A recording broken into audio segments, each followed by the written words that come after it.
When my uncle sent me that video, I felt my entire world tilt on its axis.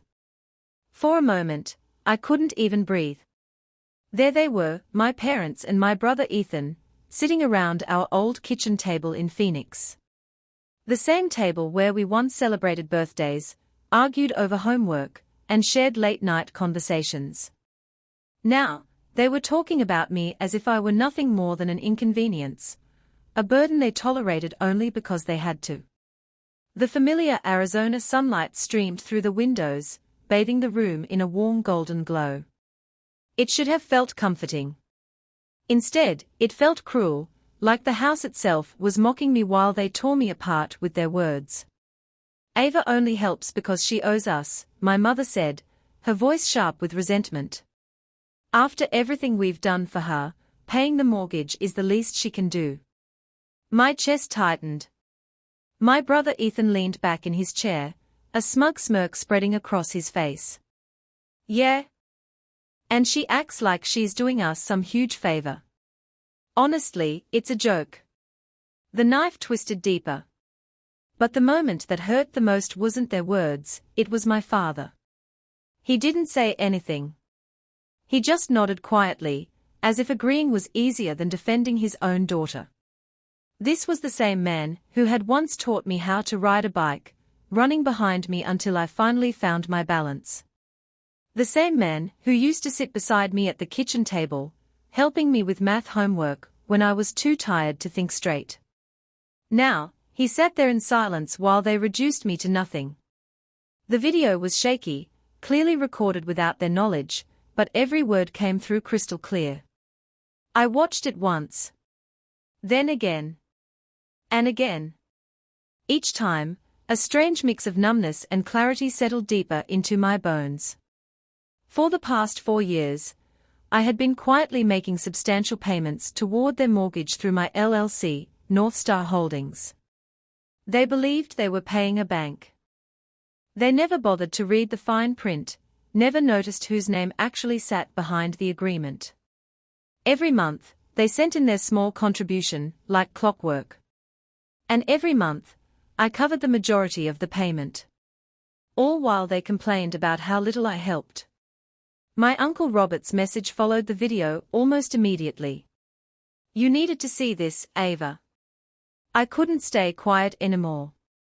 They've been talking like this for months. I sat in my home office, staring at the spreadsheets on my laptop. The numbers were clean. Precise.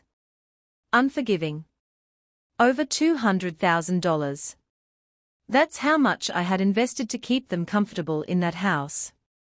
My hands should have been shaking with rage. Instead, they were steady as I opened the mortgage agreement and scrolled down to the clause my financial advisor had insisted on including. The purchase option clause. Just in case, Claire had said back then. I smiled faintly, realizing how right she'd been. The next mortgage payment was due in 2 weeks. And for the first time since this arrangement began, I knew exactly what I needed to do. I picked up my phone and typed a message to Uncle Robert. Thank you for showing me the truth. Don't worry, I won't tell them you sent this. But things are about to change. I'd always been my family's safety net, even if they never acknowledged it. 4 years earlier, when the Phoenix housing market had crashed and they were on the verge of losing their home, I stepped in without hesitation. I was only 27 at the time, already well established in my career as a software development manager. Ironically, they had never approved of my career choice. Technology isn't a real career for a woman, my mother used to say, lips pursed in disapproval. Your brother Ethan is the one with real business sense. Yet Ethan, with all his business sense, had nearly bankrupted the family real estate company within 2 years of taking over. When they came to me, panicked about the mortgage, I consulted Claire, my financial advisor. She proposed a solution that protected me while preserving their pride. Create an LLC, she'd suggested. Buy the house through it. Let them think they are dealing with a bank. It seemed perfect. North Star Holdings became their mortgage holder. I quietly supplemented their payments, and they never knew. Their dignity stayed intact. And I kept the family from falling apart. Only Uncle Robert knew the truth. "You're too good to them," he'd warned me back then. "They don't deserve this." I defended them. I always did. "They are family," I said. "They gave me a home." But now, watching that video again, I realized how wrong I'd been. "She owes us." What a joke. "The least she can do." Each phrase replayed in my head like a blade carving deeper. I logged into the LLC account and stared at the payment schedule. The due date blinked back at me, 2 weeks away. For the first time in 4 years, I wouldn't be there to catch them when they fell. Sometimes, karma doesn't arrive on its own. Sometimes, it needs a little push. The very next morning, my phone buzzed with another message from Uncle Robert. This time, it wasn't a video, it was screenshots. Dozens of them. Family group chats I'd never known existed. They'd created the group 6 months ago. The name made my stomach twist. Family Finances. I scrolled slowly, each message landing like another betrayal. "Ava thinks she's so special with her tech job," Ethan had written. "Barely helps with the mortgage while I'm here every day keeping Dad's business alive." I felt a bitter laugh escape my lips. Alive? The business was bleeding money faster than ever. Then my mother's reply appeared, and the air seemed to leave my lungs. "We should ask her for more money. She's single, no kids, what else does she even spend it on? After all we sacrificed to raise her, she owes us proper support." Owes us. The words echoed in my head as I opened my financial records. This time, my hands did shake, just slightly, as I calculated the total. Over the past 4 years, I had contributed $267,843 toward their mortgage through North Star Holdings. They, meanwhile, had paid just $52,500 in total. Every month, they sent what they thought was a full payment to the bank. And every month, I quietly covered the additional $5,400 they couldn't afford. And still, they wanted more. My phone buzzed again. A message from my mother. "Sweetheart, can you come to dinner this Sunday? We need to discuss something important." I stared at the screen, my chest tightening. I knew exactly what that something was. More money. More guilt. More emotional manipulation, served alongside a carefully cooked meal. The thought of sitting across from them, pretending I didn't know what they really thought of me, made my stomach churn. I picked up my phone and called Claire, my financial advisor. "I need to understand my options," I said as soon as she answered. "Specifically, the purchase agreement." She exhaled softly. "I had a feeling you might call." There was no surprise in her voice. "Remember that clause we included," she continued. "If they miss a payment, North Star Holdings can exercise the purchase option immediately. The house becomes yours outright. They'd switch to month-to-month tenants." A slow, deliberate calm settled over me. "And if they can't pay rent?" I asked. "Standard Arizona eviction laws apply," Claire said gently. "You'd be well within your rights." She paused. "Ava, are you sure you want to go this route?" I leaned back in my chair, staring at the ceiling of my home office. I thought about years of condescension. Of being treated like the family ATM, while being mocked behind my back. Of Ethan's failures being praised while my success was minimized. Of every snide comment about my career, my independence, my lack of obligation to them. "Yes," I said quietly. "I'm sure.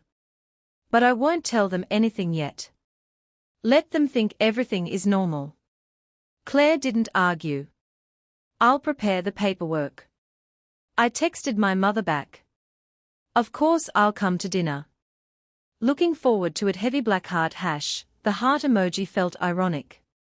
But I'd learned from them, sometimes appearances matter more than truth. Sunday evening arrived too quickly. I pulled into the driveway of the Phoenix house right at 6. The desert sky burned orange and purple as the sun dipped low, casting long shadows across the familiar walls. My house, technically. Everything looked the same. The same trimmed hedges. The same porch light flickering slightly. The same illusion of stability I'd been paying for. Inside, the smell of my mother's lasagna filled the air, comforting by design. "Ava, sweetheart," she exclaimed, pulling me into a tight hug. Her designer bracelet caught the light. New? Expensive? I wondered which bill had been ignored to buy it. Ethan sat at the dining table, polished and smug in his business casual outfit. "Good of you to make time for family," he said. I smiled politely. "I always do." My father emerged from his study, glasses perched on his nose. He held a stack of papers, bank statements, I realized with a flicker of amusement. They were preparing. Dinner unfolded exactly as I expected.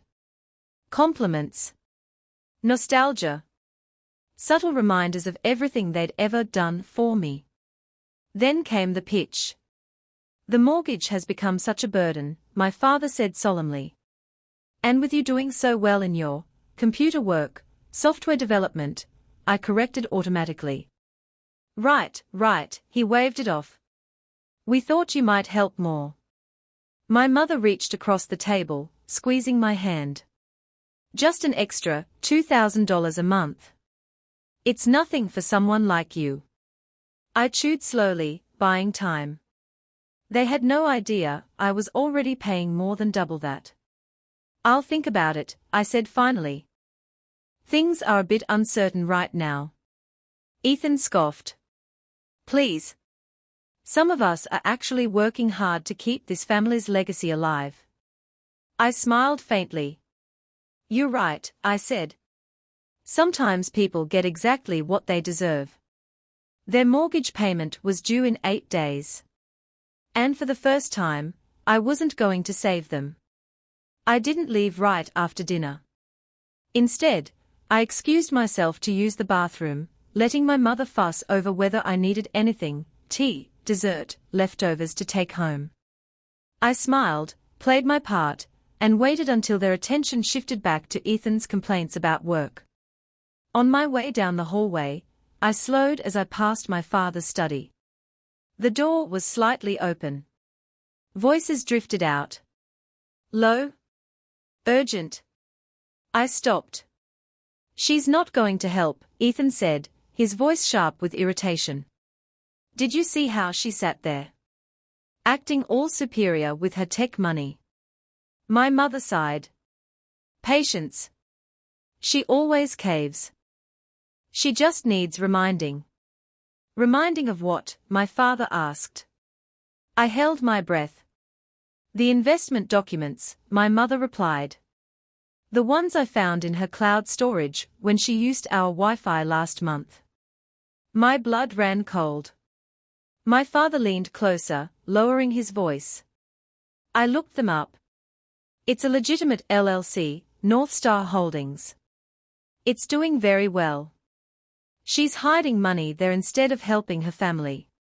A snake, raised by a snake. My hands clenched into fists at my sides. "She thinks she's so clever," Ethan scoffed. "Squirreling money away while we struggle." "We'll give her one more chance to help voluntarily," my mother continued. "If not, I'll remind her about that time in college when she took money from your business account for tuition." I almost laughed. They were referring to the semester when their check bounced and my tuition deadline loomed. My father had explicitly told me to take the money, and I'd paid it back within a month, with interest. I still had the emails. Proof they'd conveniently forgotten. "And if that doesn't work," Ethan added casually, "I can reach out to her HR department. Ask some questions.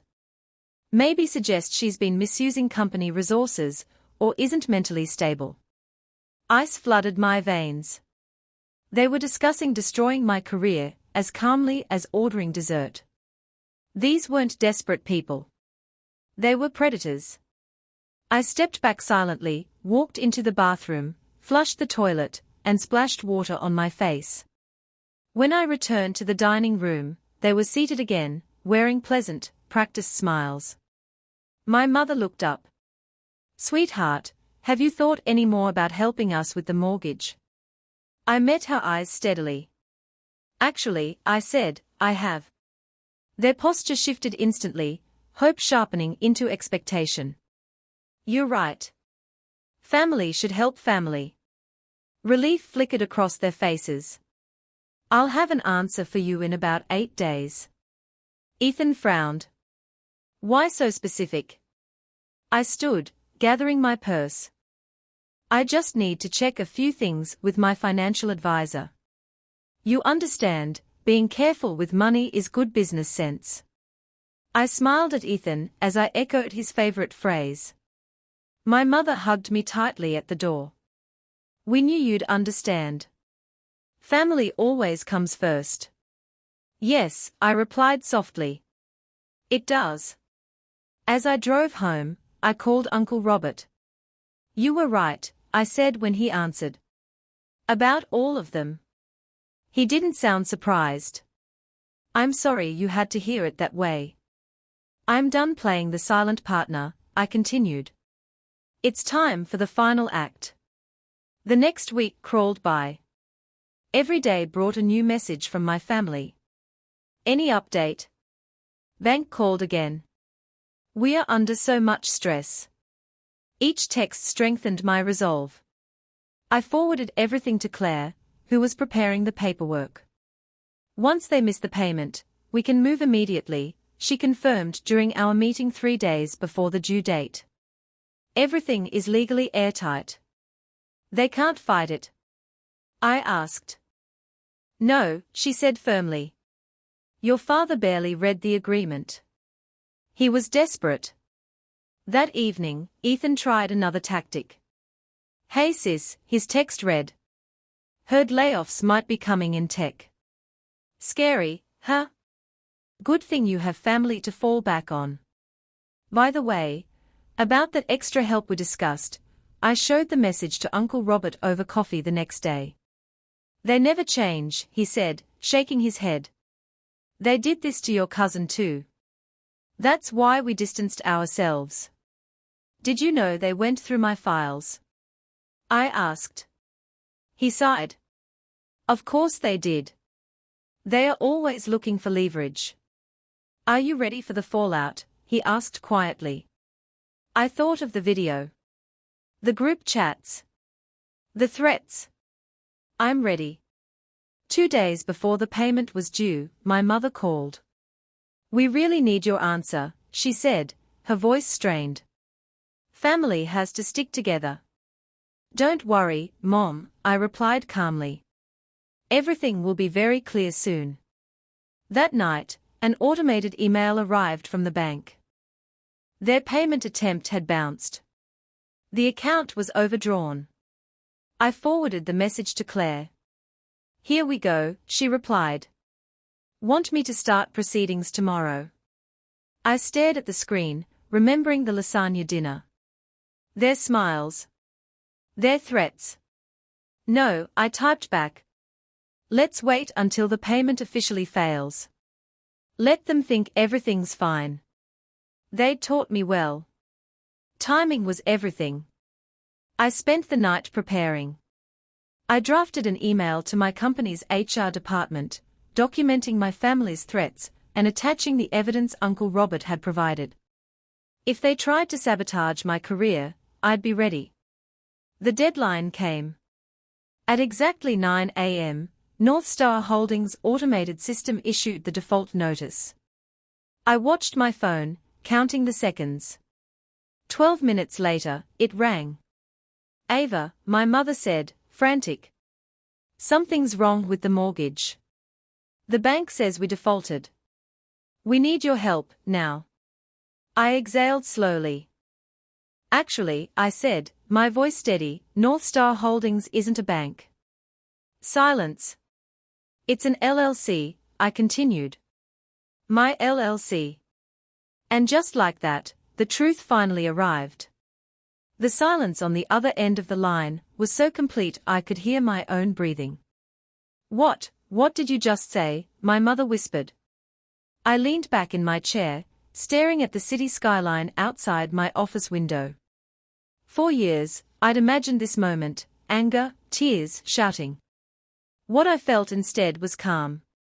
I said North Star Holdings is my company, I repeated evenly. And according to the agreement you signed 4 years ago, your missed payment triggered the purchase option. My father's voice cut in sharply. That's impossible. We'd know if something like that was in the contract. You would, I replied, if you'd read it. Papers shuffled on their end. I could picture my father scrambling through drawers, my mother pacing the kitchen, Ethan hovering uselessly nearby. This has to be some kind of mistake, my mother said, her voice rising. You've always helped us. You wouldn't do this to your own family. I almost laughed. For 4 years, I said, I've covered the majority of your mortgage. Over $260,000. While you called me a burden. While you joked that I owed you. That's a lie, Ethan snapped. We paid the bank every month. Yes, I agreed. You paid part of it. I paid the rest. Silence again, heavier this time. You're bluffing, my father said finally. This is some kind of power play. Check your email, I said. You'll find the default notice and the purchase execution. The house is now legally owned by North Star Holdings. And North Star Holdings, I paused, is owned by me. My mother began to cry. You planned this, she sobbed. After everything we sacrificed for you. No, I said quietly. I planned to protect myself. What happened after that was your choice. You can't do this, my father said, his voice shaking with fury. We're your parents. And I was your daughter, I replied. But you didn't seem to remember that when you talked about destroying my career. That stopped them cold. What are you talking about? My mother asked. I heard everything, I said. The blackmail. The threats. The HR calls you planned. Uncle Robert showed me the video. And the messages. A sharp inhale. You had no right, Ethan said weakly. You lost the right, when you treated me like an ATM, instead of a human being, I replied. My father's tone hardened. You think this gives you power? We'll fight this. We'll take you to court. You can try, I said calmly. But the contract is airtight. And if you'd like to threaten me again, please do it in writing. My lawyer loves documentation. I ended the call. Within minutes, my phone exploded. Voicemails. Texts. Emails. My mother begging. My father raging. Ethan alternating between insults and forced friendliness. I didn't respond. Instead, I forwarded everything to Claire. They're panicking, she said when she called me. That's normal. They are also threatening legal action, I said. They have no case, she replied. But prepare yourself. This is when they'll try emotional pressure. She was right. By evening, the flying monkeys arrived. Aunt Linda, how could you be so cruel? Cousin Paul, family forgives family. Old family friends I barely remembered, you'll regret this. I deleted every message unread. Some debts couldn't be paid with forgiveness. The next morning, my father's lawyer emailed. The tone was aggressive. Accusations of deception. Claims of undue influence. Claire dismantled it in 2 paragraphs. She cited the agreement. The signatures. The payment history. The response came an hour later. Shorter. Less confident. By day 3, their strategy shifted. My mother left a tearful voicemail. "We're your family," she cried. "This house holds your childhood. Your memories. Don't erase us." I listened once. Then archived it. That evening, Ethan tried again, this time sounding friendly. "Look," he said, "things got heated. Let's be reasonable. You don't actually want to evict your own parents, right?" "I don't want to," I said. "But I will, if necessary." "You wouldn't dare." "I already drafted the notice." He hung up. The following week was chaos. They hired another lawyer. Then fired him. They tried to negotiate. Then threatened again. Every move only strengthened my position. Finally, Claire called me with an update. "They are willing to sign," she said. "They'll move out within 90 days. No court. No eviction." I closed my eyes, letting out a slow breath I hadn't realized I was holding. "And Ethan?" I asked. She hesitated. "His attempt to contact your HR department backfired." "What do you mean?" "You preemptively documented everything. His accusations were dismissed immediately. But his conduct was reported to his real estate board." My lips curved into a small, incredulous smile. "An ethics investigation has been opened," she continued. "It doesn't look good." For the first time, I felt something close to justice. The house stood empty weeks later. I walked through it alone, my footsteps echoing off walls that had once held laughter, arguments, and lies. The kitchen table was gone. The same table where they'd called me worthless. Uncle Robert met me there that afternoon. "You okay?" he asked gently. "I am now," I replied. We talked about the future. About selling the house. About turning the money into something meaningful. "A foundation," I said finally. "For people trapped in financial abuse. People who don't even realize it's happening." He smiled. "I think that's exactly what this story needed." As I locked the door behind us, I felt lighter than I had in years.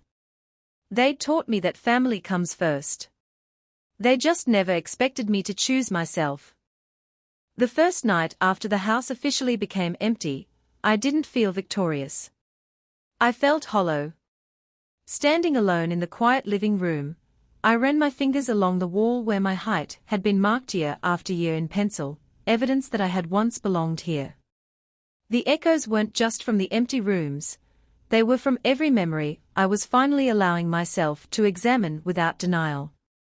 I slept poorly that night, waking to dreams of arguments I'd never had, words I'd swallowed to keep the peace.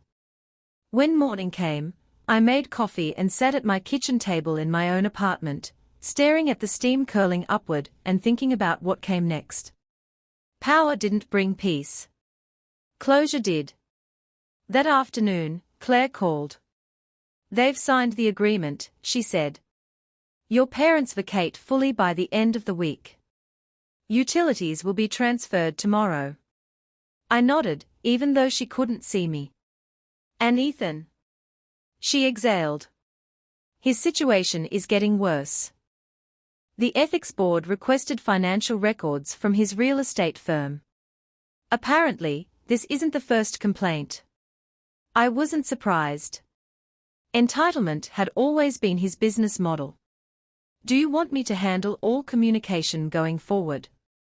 Claire asked. "Yes," I said without hesitation. "I don't want direct contact." "That's wise." The silence that followed was unfamiliar but welcome. 2 days later, my mother broke it anyway. She showed up unannounced at my office. I saw her through the glass walls before she saw me, hair perfectly styled, handbag clutched tightly, eyes scanning the room as if searching for witnesses. She looked smaller somehow, stripped of the authority she'd worn my entire life. "Emily," she said when I stepped out. Her voice cracked just enough to sound sincere. I didn't invite her inside. We shouldn't do this here, I said calmly. I just want to talk, she pleaded. Please. Against my better judgment, I agreed to walk with her to the cafe downstairs. She spoke first, tears welling quickly. I don't understand how we got here. You were always such a good daughter. I waited. She continued. We made mistakes, yes. But families forgive. They don't punish. I didn't punish you, I said quietly. I stopped enabling you. Her lips trembled. We're struggling. Your father's health has been fine, I interrupted gently. You told Aunt Linda he's golfing twice a week. Her eyes widened. Caught. She shifted tactics instantly. You don't know how humiliating this has been. People are talking. I know, I replied. They talked when you mocked me too. She reached across the table, grabbing my hand. I raised you. Doesn't that count for something? I withdrew my hand. It counted, I said. It just doesn't give you ownership of my adulthood. She stared at me like I'd spoken another language. I need you to stop contacting me, I added. All communication goes through my lawyer. Her tears dried instantly. So that's it, she said coldly.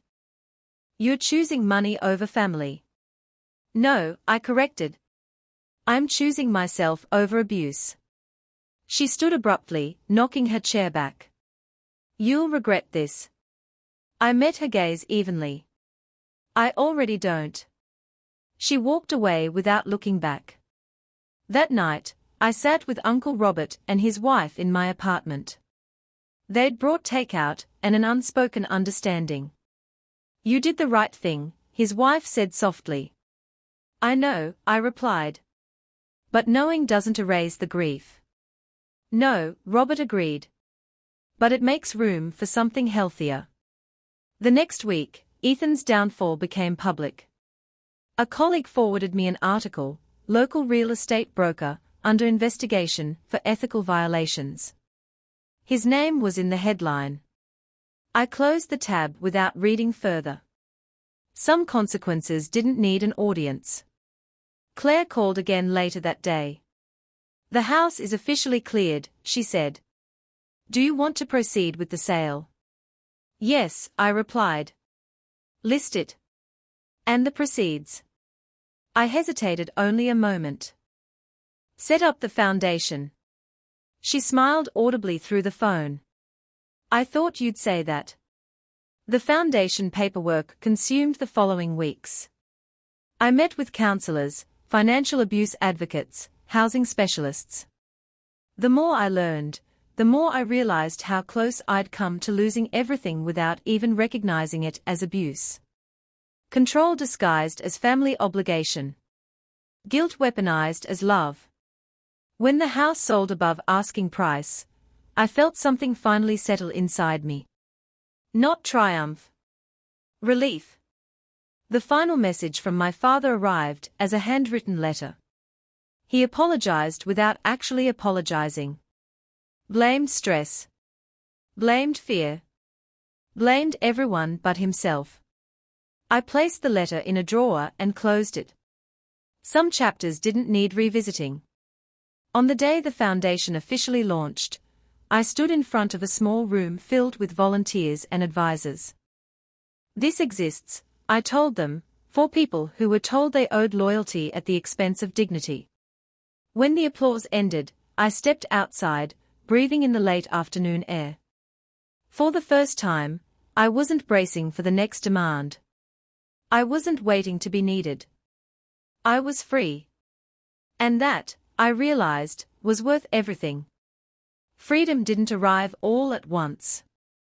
It came quietly, in small moments I hadn't expected, like realizing my phone no longer filled me with anxiety when it buzzed, or noticing how I could breathe more deeply without the constant weight of obligation pressing on my chest. Weeks after the foundation launched, my routine finally began to feel like mine. Mornings were calm. Work was focused. Evenings were no longer spent replaying old conversations, wondering what I could have said differently to earn kindness that was never freely given. But healing has a way of testing you when you least expect it. The call came on a Thursday afternoon. Unknown number. I almost ignored it, but something told me not. I answered. The mother's voice, low and I remembered. You asked for but who else to call? Closed my eyes. What is it? Asked, keep my tone neutral. We're in the apartment, he admitted. Your mother's credit situation, everything expected. Felt no satisfaction. A distant sound. I'm sorry, I said honestly.